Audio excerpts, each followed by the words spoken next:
Hello friends. दोस्तों, यदि आप अंतर्राष्ट्रीय राजनीति या इंटरनेशनल पॉलिटिक्स पे ध्यान देते हैं, यदि आप जियो पॉलिटिक्स के छात्र हैं, तो आप एक ऐसे फिनोमिना को देख रहे हैं। आप जीवंत उसके उदाहरण हैं जो इतिहास के पन्नों में आगे ये दर्ज कहलाएगा कि ये टर्निंग पॉइंट रहा है इंटरनेशनल पॉलिटिक्स में। दोस्तों, मैं ये क्या बात कर रहा हूं, ये समझाने के लिए मैं आपको अलग अलग राष्ट्रों के अंदर मौजूद सत्ता और कैसे वो सत्ता के हाथों से धीरे धीरे सत्ता खिसक रही है, इस पे आज चर्चा करूंगा। यदि आप इंटरनेशनल पॉलिटिक्स में विश्वास रखते हैं या उसके कीन स्टूडेंट हैं, तो अंत तक आप इस वीडियो को देखिएगा। दोस्तों, 2008 के बाद में जो सब प्राइम क्राइसिस हुआ था, एक तरीके का इंटरनेशनली ऐसा इकोनॉमिक माहौल बन गया था कि लोगों का विश्वास मेन स्ट्रीम पार्टी से धीरे धीरे हटने लगा था। और 2010 में हमने देखा कि विश्व भर में 2010-2011 में अनेकों आंदोलन खड़े हुए। आपको पता है कि उसी टाइम में ग्रीस के ऊपर में बहुत ज्यादा डेट था और यूरोजोन फटने को तैयार खड़ा था।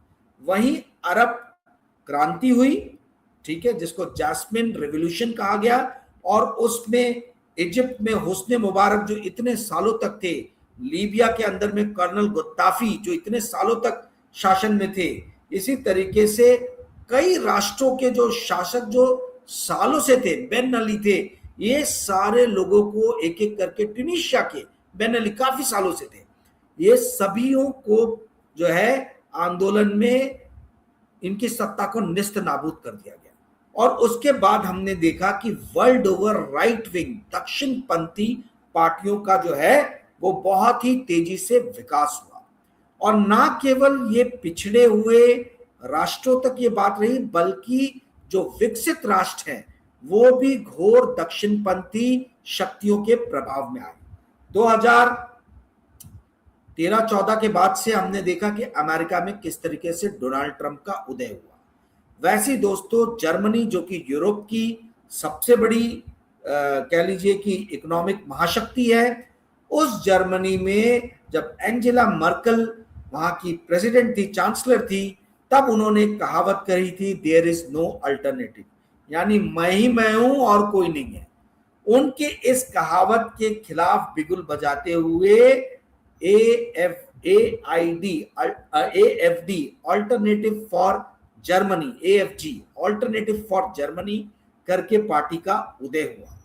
दोस्तों, अल्टरनेटिव फॉर जर्मनी आज जर्मनी के अंदर में दूसरी सबसे बड़ी पार्टी है, घोर दक्षिणपंथी पार्टी है, और कहा जा रहा है कि आने वाले इलेक्शनों में हो सकता है कि ये पार्टी और ज्यादा तेजी से उभरे, परंतु सत्ता प्राप्त नहीं कर पाएगी, क्योंकि इस पार्टी के अंदर में ही जो है वो फूट सी पड़ने लगी है। घोर दक्षिणपंथी पार्टी है। ऐसी आप ब्रिटेन में आ जाइए। ब्रिटेन में रिफॉर्म यूके करके पार्टी है नाइजेल फराज की। इस नाइजेल फराज की रिफॉर्म यूके ने इतना अच्छा प्रदर्शन आज से 6-8 महीने पहले किया था लोकल इलेक्शंस में, जिसके कारण लेबर पार्टी ने, जिसका 166, जो जैसे इंडिया में 272 सीट्स चाहिए 2/3 बहुमत के लिए, वैसे वहां जो 2/3 बहुमत के लिए सीट चाहिए उससे 166 सीट ज्यादा लेबर पार्टी के पास में, यानी इतने स्ट्रॉन्ग पोजीशन में वहां पे है। उस पार्टी का प्राइम मिनिस्टर कीर स्टार्मर, उसको उसकी पार्टी के ही बैक बेंचर्स जो उन्होंने बाहर का रास्ता दिखाया, और एंडी बर्नहम 10 जुलाई को प्रेसिडेंट बने। क्यों? क्योंकि रिफॉर्म यूके जो नाइजेल फराज की पार्टी है, ये बहुत तेजी से उभर रही थी। परंतु पिछले कुछ दिनों में ऐसा घटना घटित हुआ कि रिफॉर्म यूके जो है, इससे रॉबर्ट लो, LOWE, ये अलग हुए, जो नंबर 2 रिफॉर्म यूके के थे, और इन्होंने एक अलग पार्टी बना डाली। उस पार्टी का नाम है रिस्टोर ब्रिटेन। रूपर्ट लो की ये पार्टी रिस्टोर ब्रिटेन जो है वो आई है इसी अपनी दक्षिणपंथी जो विचारधारा वाली जो पार्टी थी रिफॉर्म यूके, उससे अलग हटके। तो ये दूसरा नजारा देखने को मिल रहा है कि घोर दक्षिणपंथी पार्टी में हम देख रहे हैं फाड़ पड़ रहा है। इसी तरीके से पोलैंड के अंदर में पार्टी है law and justice party. Law and justice party के एक काफी सीनियर लीडर जो है वो अलग हुए हैं, माथियोस मोराविकी, और उन्होंने डेवलपमेंट प्लस करके एक बड़ी पार्टी बनाई है, जो बहुत बड़ा एक वर्ग जो है लॉ एंड जस्टिस पार्टी, जो घोर दक्षिणपंथी पार्टी है, जो सत्ता पे काबिज है पोलैंड में, उससे अलग हुई है। इसी तरीके से हंगरी में विक्टर ओरबान, जो एकदम घोर दक्षिणपंथी लीडर थे, फार राइट लीडर थे, उनकी बुरी तरीके से हार हुई है और पीटर मगियार वहां के नए राष्ट्रपति बने हैं। वैसे ही हम देख रहे हैं कि दिन पे दिन डोनाल्ड ट्रंप, जो सबसे बड़े झंडा बरदार रहे हैं फार राइट के, उनका ग्राफ यूएसए में धीरे धीरे घटता चला जा रहा है। दोस्तों यही नहीं, जो उनके आप कह लीजिए कि सिपा सालार ब्राजील में थे, जेर बोल्सोनारो जो ब्राजील के पूर्व राष्ट्रपति थे, उनको तो 27 साल की सजा हो गई है। उन्होंने अपने बेटे फ्लैवियो बोल्सोनारो को इलेक्शन जो अभी होने वाला है आगे आने वाले कुछ महीनों में, उसमें लूला के खिलाफ खड़ा किया है। और अभी जो ग्राफ आ रहे हैं उससे दिख रहा है कि फ्लैवियो बोल्सोनारो काफी पीछे चल रहे हैं। तो दोस्तों मैं ये सारी बातें क्यों कर रहा हूं? मैं आपका कोई जनरल नॉलेज बढ़ाने के लिए बात नहीं कर रहा हूं। मैं आपका इशारा इस तरफ दिलाना चाह रहा हूं कि इसका कुछ असर जो है वो भारत पे भी पड़ता हुआ नजर आ रहा है। ठीक है, भारत पे मोदी सत्ता के खिलाफ मोदी शासन जो 12 साल से एक कह लीजिए कि ऐसा शासन हो गया था जहां लग रहा था कि इनको हराना बहुत मुश्किल है। हर कॉन्स्टिट्यूशनल ऑर्गेनाइजेशन पे इनका वर्चस्व जो था वो बढ़ सा गया था, परंतु 20, 22, 24 साल के बच्चों ने इस मोदी सत्ता की चूल्हे हिला दी। जी हां, और ये उस वक्त घटा है जब पूरे अंतरराष्ट्रीय ये जो जितने देश मैंने आपको बताए, इन सारे देशों में गजब की हलचल हो रही है। धुर दक्षिणपंथी पार्टियां जो है वो या तो आपस में ही फूट रही है या इनके लीडर्स का, कैरिस्मेटिक लीडर का ग्राफ गिर रहा है। दोस्तों हमारे मोदी जी की बेस्ट फ्रेंड जॉर्जिया मेलोनी, उनकी भी हालत खराब है। बैंड ऑफ ब्रदर्स जो उनकी मतलब जो उनकी पार्टी है, उस पार्टी के खिलाफ एक वहां के एक्स यानी फॉर्मर आर्मी के जनरल थे, उनका नाम है रोबर्टो वेनाची। उन्होंने बनाई है नेशनल फ्यूचर पार्टी। ठीक है, और ब्रदर्स ऑफ इटली की जॉर्जिया मेलोनी जो है, जॉर्जिया मेलोनी की जो पार्टी है वो है brothers of Italy. Brothers of Italy के खिलाफ उन्होंने उससे भी ज्यादा धुर दक्षिणपंथी पार्टी बनाई है, नेशनल फ्यूचर पार्टी, और ये बहुत ही तेजी से उभर रही है। आप लोगों को मैं बता दूं, जॉर्जिया मेलोनी जो है ये सेकेंड लार्जेस्ट सर्विंग टेन्योर रहा है इनका इटली के 80 साल के इतिहास में। जी हाँ, 2022 में वो राष्ट्रपति बनी थी, प्रधानमंत्री बनी थी, और अभी 2026 चल रहा है। मात्र 4 साल के शासन करने के बाद ही जो है, सत्ता पे काबिज रहने के बाद ही ये इटली की सेकेंड लार्जेस्ट टेन्योर वाली प्राइम मिनिस्टर बन गई है आफ्टर सिल्वियो बर्लुस्कोनी। परंतु इनकी भी स्थिति बहुत ही डावाडोल है, क्योंकि रॉबर्टो वनुची नाम के एक एक्स जनरल हैं, उन्होंने अपनी पार्टी बना दी है नेशनल फ्यूचर पार्टी, और ब्रदर्स ऑफ इटली की हालत खराब है। तो दोस्तों ये सारी बातें सुन के आपको क्या लग रहा है? क्या वापस से कांग्रेस के सुनहरे दिन आ रहे हैं? एक ऐसी पार्टी जो लिबरल थॉट में, जो सोशल थॉट में, जो सेक्युलर थॉट में विश्वास है, क्या उसके अच्छे दिन वापस आने वाले हैं? बहुत हद तक ये डिपेंड करता है कि देश के अंदर में कांग्रेस के लीडर कितने सशक्त रूप से एक होके नरेंद्र मोदी और उनकी सरकार के खिलाफ बिगुल बजाते हैं, उनके खिलाफ जो है आंदोलन करते हैं, संघर्ष करते हैं, और उनकी मनमानियों के ऊपर में अंकुश लगाते हैं। ये सब डिपेंड करता है कि कांग्रेस के लीडर कितने एकजुट हैं। परंतु अंतरराष्ट्रीय पॉलिटिक्स यदि हम देखें तो स्टार्स कुछ ऐसे अलाइन हो रहे हैं।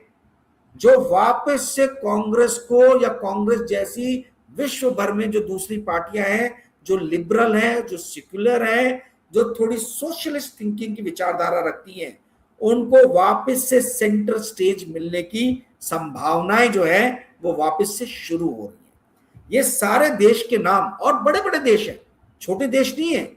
यूएसए में डोनाल्ड ट्रंप का ग्राफ गिरना, यूके में नाइजल फराज का ग्राफ गिरना, जॉर्जिया मेलोनी का इटली में ग्राफ गिरना, आपके जो जर्मनी में जो सबसे बड़ा यूरोपियन कंट्री है फाइनेंशियली, इकोनॉमिकली और शायद लैंडस्केप वाइज भी, उसकी स्थिति वहां पर एएफडी जो अभी तक राइट विंग पार्टी थी उसके अंदर में टूट पड़ना, विक्टर ओरबान का हंगरी में इलेक्शन हारना, लॉ एंड जस्टिस पार्टी का पोलैंड में जो है वो 2 भागों में विभाजित होना, ये सारी चीजें दिखा रही है कि स्टार्स फिर से अलाइन हो रहे हैं सेक्युलर लिबरल पार्टीज को सेंटर स्टेज में देने में। और ये जो घोर दक्षिण पंथी पार्टियां जो 2008 के सब प्राइम क्राइसिस के बाद से, ग्रेट फाइनेंशियल क्राइसिस के बाद से विश्व भर में जो लिबरल मेन स्ट्रीम पार्टियों से लोगों का मोहपाश भंग हुआ था, जो इनके मोहपाश से लोग बाहर निकले थे और जाके ये गोद में गिरे थे दक्षिण पंथी पार्टियों के, अब ऐसा दिख रहा है कि धीरे धीरे जो है स्थिति सुधर रही है। यूरोप के अंदर में तो ये काफी हद तक दिखता मतलब होता हुआ नजर आ रहा है। सिर्फ लैटिन अमेरिका एक ऐसा कॉन्टिनेंट है जहां पर दक्षिणपंथी पार्टियां अभी भी थोड़ी स्ट्रांग है। अगर आप अर्जेंटीना में मिले देख लें, आपको मालूम है कि वो डोनाल्ड ट्रंप के आप कह लीजिए कि सिपा सलार की तरह काम कर रहे हैं। मैंने कल के ही वीडियो में बताया था कि किस तरीके से अमेरिकन गवर्नमेंट ने अर्जेंटीना के पीसो को खरीदा था और उसको स्टेबलाइज किया था, अर्जेंटीनियन गवर्नमेंट के बॉन्ड्स को स्टेबलाइज किया था और अर्जेंटीना की करेंसी को स्टेबलाइज किया था। इसी तरीके से छोटे छोटे जो राष्ट्र हैं जहां पे करप्शन बहुत ज्यादा है, जहां पे आप कह लीजिए कि नैतिकता टिकती नहीं है, नैतिकता है नहीं, करप्शन बहुत ज्यादा है, हिंसा बहुत ज्यादा है, वो सारी जगहें जो है वो दक्षिणपंथी पार्टियों के पास आज भी हैं। परंतु जो 2 सबसे ज्यादा पॉपुलेटेड नेशंस हैं लैटिन अमेरिका में, ब्राजील, वहां पे सोशलिस्ट पार्टी का आज भी झंडा कायम है, लूला राष्ट्रपति है, और दूसरा मेक्सिको जो अगेन आपको मालूम है वो लेडी है, वो काफी सोशलिस्ट और काफी स्ट्रांग लीडर है। अगर ये 2 देश छोड़ दे तो बाकी सारे राष्ट्र जो है लैटिन अमेरिका में वो दक्षिणपंथी ताकतों के अधीन ही है। परंतु यूरोप हो गया या एशिया हो गया, यहां पे हम देख रहे हैं कि धीरे धीरे दक्षिणपंथी ताकतों का जो प्रभाव है वो कम हो रहा है। अब कारण उठता है कि ऐसा क्यों है कि दक्षिणपंथी नेताओं या लीडरों का करिश्मा कम हो रहा है? ये सबसे इंपॉर्टेंट सवाल है और ये 13वें मिनट में आया है। आप लोग तो सिर्फ 8 से 10 मिनट वीडियो देखते हैं, ये वाला शायद पार्ट आप लोग मिस कर जाएंगे अधिकतर लोग। क्या दोस्तों, दक्षिणपंथी लीडरों का यदि आप इतिहास के स्टूडेंट हैं तो आपने देखा होगा दक्षिण पंथ का सबसे पहले क्या क्या उनके कैरेक्टरिस्टिक्स है ये जान लीजिए। दक्षिणपंथी जो लीडर्स रहते हैं ये घोर कैपिटलिज्म में विश्वास रखते हैं, पूंजीवाद में विश्वास रहते हैं इनका बहुत ज्यादा। दूसरा, ये काफी कट्टरपंथी धर्मानुमात खड़ा करने वाले इस टाइप के लोग रहते हैं, यानी ये अपने धर्म का वर्चस्व स्थापित करना जो है यही इनका पहला एम होता है। इसके अलावा दोस्तों, इनको किसी भी तरीके से लिबरल लोग, पढ़े लिखे लोग जो हैं वो पसंद नहीं आते। वो कहते हैं ये लोग नक्चड़े लोग हैं, एलीट लोग हैं, इनको सत्ता में रहने का कोई अधिकार नहीं है, क्योंकि ये सत्ता में आते हैं तो ये बाकी सारी जनताओं को जो है वो हंटर से हाँकते हैं और उनकी बात नहीं सुनते हैं। तो लोकतंत्र का जो मेन विचार है कि भाई लोगों की बात सुनी जाए, उसको ये एलीट लोग मानते नहीं। अब ये इस तरीके के लीडर्स, यदि आप इतिहास के स्टूडेंट हैं तो आप याद कीजिए कब कब खड़े हुए। हिटलर आए थे, मुसोलिनी आए थे, ये लोग एकदम फासीवाद, आप ये कह लीजिए कि एकदम चरमपंथी लीडर थे, बीच में सेंटर का इनका कोई स्टेज ही नहीं था।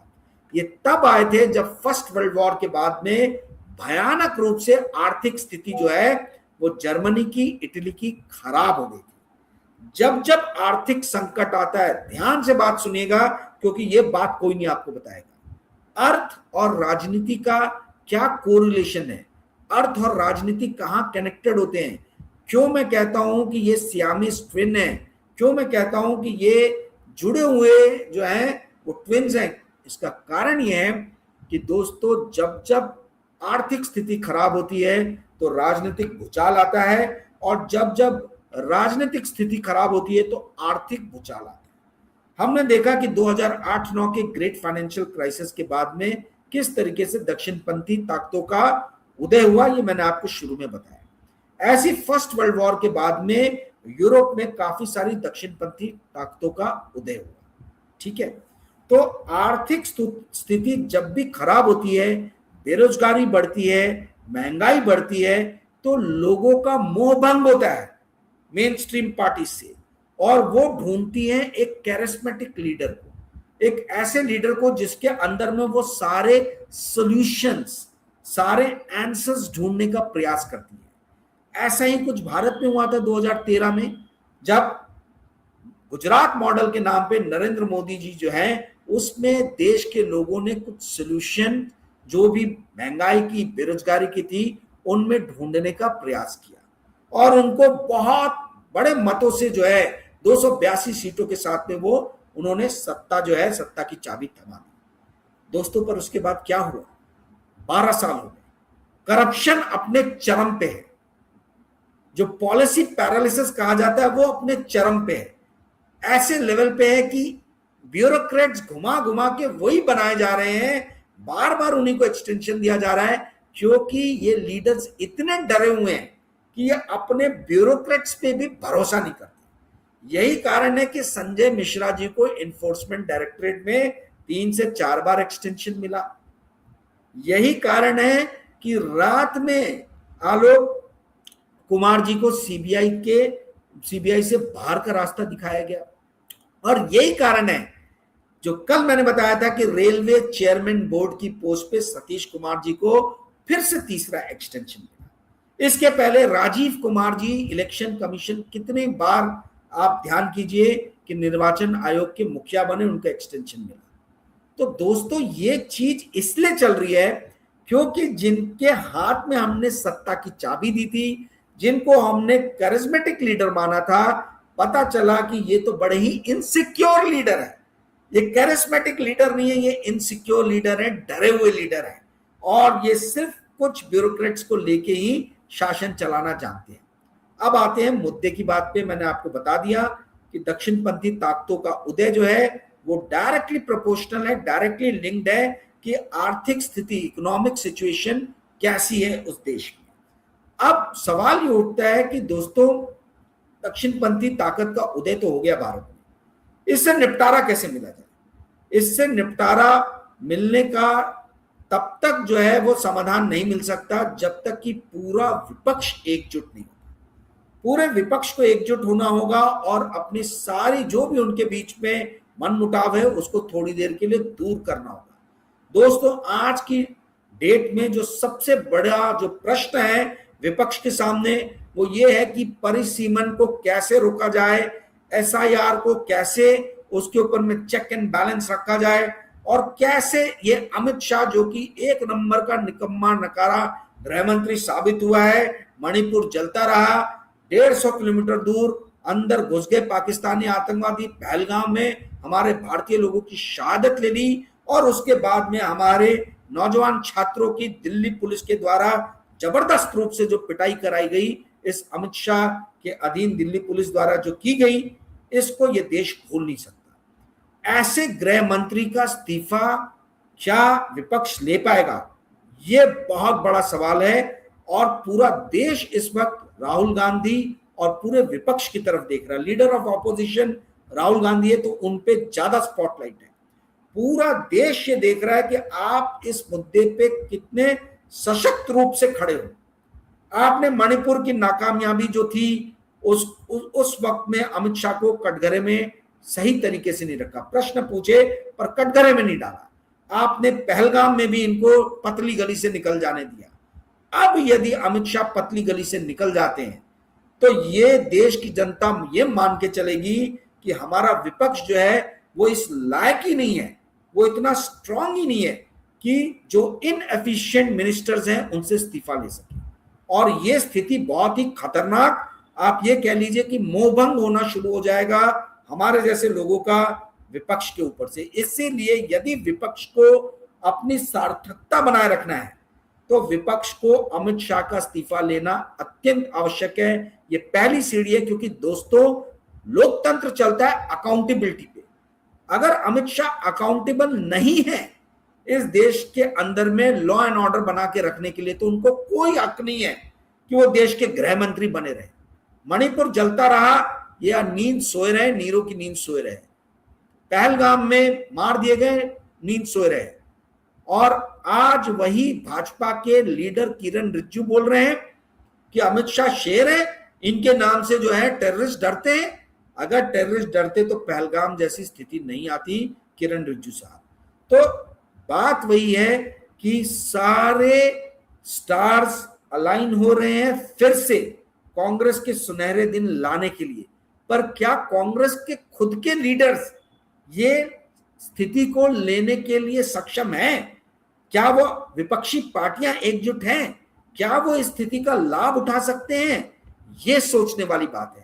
और इसी टाइम में इनको डीप पॉलिटिकल थिंकिंग और डीप पॉलिटिकल स्ट्रैटेजी की जरूरत है। बहुत सारी ऐसी स्ट्रैटेजी है जो मैं पब्लिक प्लेटफॉर्म पे नहीं बात करना चाहूंगा, परंतु दोस्तों कहने का अर्थ ये है कि बहुत ही इंटरेस्टिंग टाइम में हम रह रहे हैं। हम देख रहे हैं कि विश्व भर में दक्षिणपंथी पार्टियां जो पिछले 10, 12, 15 सालों से काबिज थी, वो एक एक करके खत्म हो रही है। और खत्म होने का कारण यह है कि इनकी नींव, इनकी जो जड़ है, वो जड़ ही कमजोर हो रही है।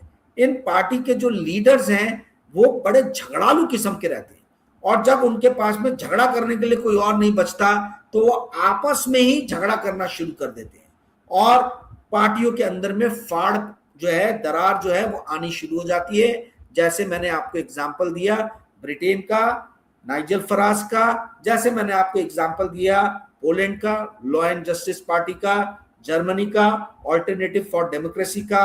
ये सारी पार्टियों के अंदर में, दक्षिणपंथी पार्टियों के अंदर में फाड़ पड़ रहा है। ये टूट रही है। टूट इसलिए रही है कि जो पहले एक जुझारू, एक लड़ने वाला स्वभाव जो जनता को पसंद था, जिसके लिए इनको सत्ता पे लाया गया या इनको मुख्य विपक्षी पार्टियां बनाया गया, अब नजर आ रहा है कि ये असली समस्याएं, असली मुद्दों का समाधान नहीं ढूंढ पा रही। और जब ये समाधान नहीं ढूंढ पा रही है तो ये आपस में ही लड़ना इन्होंने आरंभ कर दिया है। तो दोस्तों पॉलिटिकल स्टार्स जो है, आप ये कह लीजिए कि अलाइन हो रहे हैं, फिर से रीअलाइन हो रहे हैं, और फिर से लिबरल मेन स्ट्रीम पार्टीज जो है सेंटर की स्थिति में आने के लिए तैयार है। क्या हमारे देश में कांग्रेस ये भूमिका निभाने के लिए तैयार है कि वो पूरी तरीके से दमखम लगा के आंदोलन करके वापस से सत्ता हासिल करने का प्रयास करे, जो डेमोक्रेसी का एक स्वरूप है? डेमोक्रेसी बहुत ही मेसी रहती है। डेमोक्रेसी में आप ये बोलो कि एक बार कोई सत्ता में आ गया, आप चुपचाप मुंह पे उंगली रख के बैठ जाओ, ऐसा नहीं होता है। आंदोलन होंगे, जन आंदोलन होंगे, संसद के अंदर में जो है वो आपका प्रतिकार होगा। परंतु आप ये सोच के बैठ जाओ, जैसे कि मोदी जी, अमित शाह जी सोच के बैठ गए कि हम तो आ गए सत्ता में 5 साल के लिए, हमको तो 240 सीट मिल गई है, तो अब हमसे किसी ने कोई सवाल नहीं पूछना चाहिए क्योंकि हमको तो जनता ही नहीं चुन के दिया है। जी नहीं, डेमोक्रेसी वोटोक्रेसी नहीं है। आप सत्ता में जरूर आए हो, परंतु आप इस देश के लिए अकाउंटेबल हो। आपको जवाब देना होगा कि पर्चे क्यों लीक हो जा रहे हैं। आपको जवाब देना होगा कि पहलगाम 150 किलोमीटर अंदर घुस के आतंकवादी कैसे हमारे देश के लोगों की शहादत ले रहे हैं। आपको जवाब देना होगा कि दिल्ली पुलिस जो आपके अंगूठे के नीचे है, वो कैसे बिना आपके परमिशन लिए हुए पैलेट गन से 20, 22, 24 साल के बच्चों पे, हमारे बच्चों पे आक्रमण कर सकती है। तो दोस्तों अंत में इसी में करूंगा कि आने वाला दिन जो है, हमें यह देखना है कि कांग्रेस किस तरीके से इस देश के लोगों को संगठित करती है। 9 अगस्त आपको मालूम है भारत छोड़ो आंदोलन का एक बहुत बड़ा नारा लगा था इस दिन 1942 में। क्या कांग्रेस भारतीय जनता पार्टी सत्ता छोड़ो, अमित शाह सत्ता छोड़ो, क्या ये नारा देगी 9 अगस्त को? ये हमें जानना है, ये हमें देखना है। हमें फिर से वो युद्ध का उन्माद वाला वो ऑपरेशन सिंदूर, वो हमारे सीआरपीएफ के जवानों की शहादत लेने के बाद में जो है 2019 में जैसा युद्ध उन्माद खड़ा किया गया, 2025 में जैसा युद्ध अनुमाद खड़ा किया गया, वैसी स्थिति में भारत को फिर से नहीं पड़ने देना है। दोस्तों, अपने ज्ञान के चक्षु सबको खोल के रखने हैं और हमें ये देखना है कि विपक्षी पार्टियां कितने सशक्त रूप से एकजुट होकर जो है इस सत्ता के खिलाफ अपना बिगुल बजाती है। दोस्तों, मैंने जैसे ये वीडियो बनाए, ऐसे आपको मालूम है बहुत सारे पहले वीडियोस बनाए हैं। मैं इन वीडियोस को नोट फॉर्मेट में आप लोगों को प्रोवाइड करने वाला हूं। अगर आप में से कोई भी नोट्स पढ़ना चाहते हैं जो मैंने अपने वीडियोस के लिए लिए हैं, जो मैं आपको बताना चाह रहा हूं, तो आप मुझे 9860317209 पे संपर्क कर सकते हैं।